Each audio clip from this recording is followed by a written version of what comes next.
dosen Dr. Erisa MPD selaku mampu mata kuliah teori dan pendekatan sistem.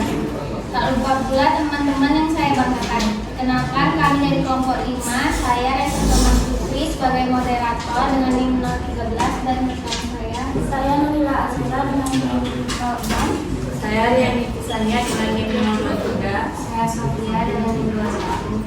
Saya Lestari dengan NIM 14. Dan selanjutnya penyampaian materi akan disampaikan oleh Nurila.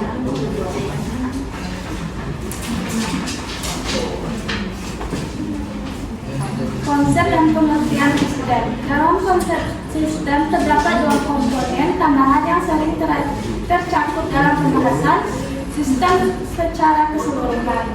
Kedua komponen dimaksud adalah umpan balik, setup, dan kendali sistem kontrol.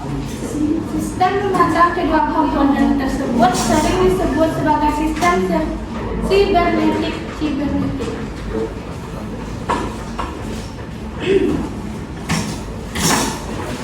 Lalu ada komponen dan surat sistem. Yang pertama ada masukan dan input. Masukan input itu mencakup elemen-elemen yang bertugas dalam pemasukan entry ke dalam sistem untuk diproses lebih lanjut. Lalu yang kedua pemrosesan atau transformasi, processing yang melibatkan proses informasi yang mengonversi atau mengubah. Lalu yang terakhir pengeluaran atau output, mencakup elemen-elemen hasil informasi melalui berbagai proses pengolahan yang ada dalam sistem sebagaimana yang dikehendaki.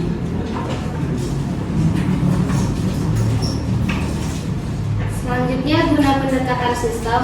Salah satu pendekatan yang dapat digunakan untuk menentukan kualitas proses pendidikan adalah pendekatan sistem. Melalui pendekatan sistem dapat dilihat berbagai aspek yang mempengaruhi keberhasilan suatu proses. Salah satunya pembelajaran sebagai sebuah sistem karena di dalamnya terdapat komponen-komponen yang saling terkait dan saling berpengaruh.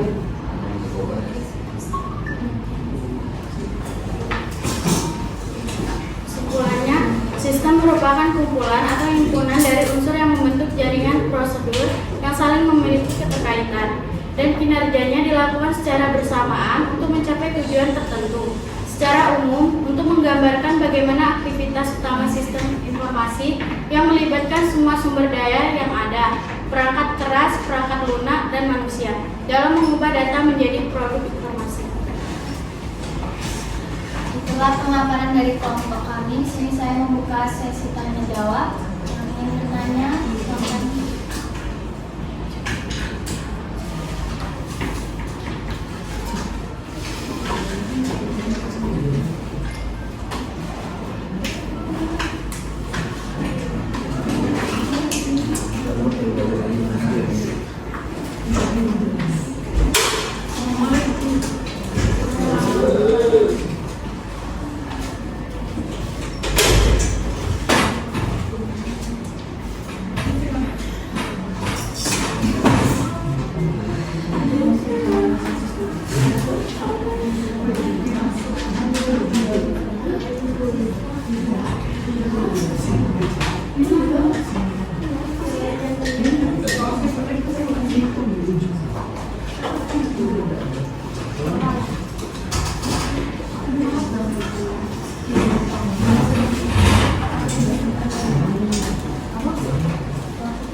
Waalaikumsalam warahmatullahi wabarakatuh. Perkenalkan, nama saya Siti Nurani dengan NIM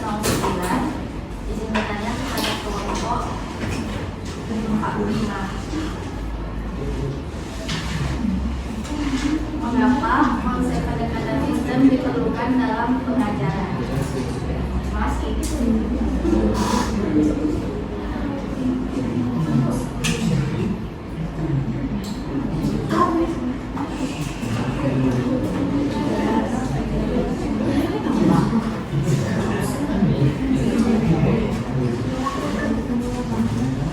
Baik, pada Amel.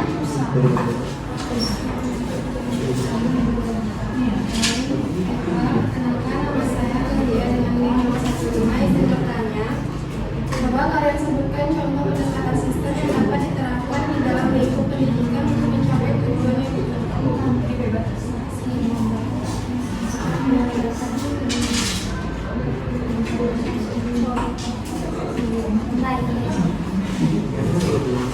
Pada Teri sama.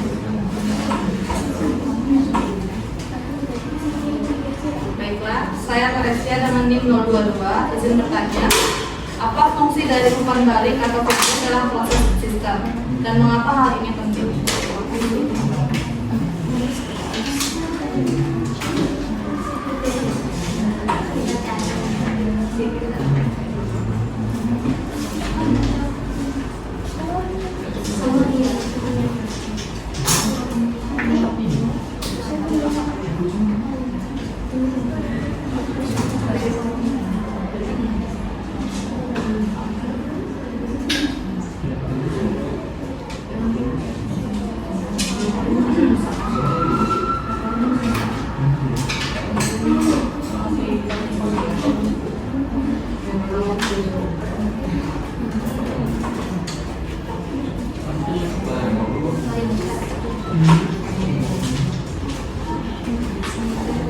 Di sini Sofia akan menjawab dari Teri. Saya akan menjawab pertanyaan dari Teri. Pertanyaannya kan, apa fungsi dari umpan balik dalam proses sistem dan mengapa hal ini penting? Fungsi dari umpan balik dalam proses sistem itu sebagai mekanisme pengendalian dan penyesuaian. Jadi dia memberikan informasi mengenai output atau hasil dari suatu sistem yang kemudian digunakan untuk menilai apakah sistem itu berjalan dengan sesuai tujuannya. Fungsi ini sangat penting karena sebagai pengendalian kinerja, di mana umpan balik memungkinkan sistem untuk memperbaiki kinerjanya berdasarkan hasil yang diperoleh dan memastikan bahwa tujuan tercapai dengan efisien. Baiklah, pada Tere, apakah jawabannya bisa dipahami? Teman-teman, apakah ada yang ingin menambah atau menambah?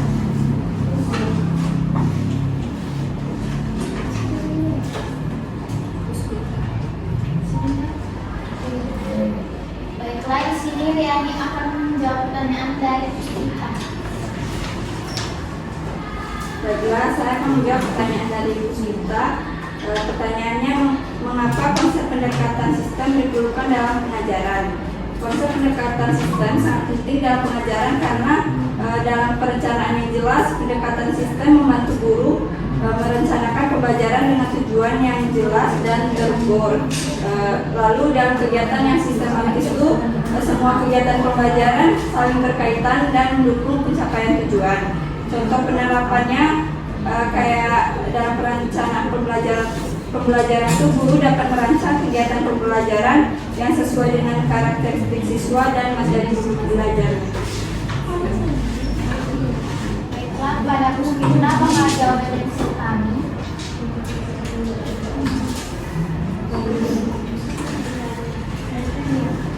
Di sini Ria akan menjawab pertanyaan dari Amel.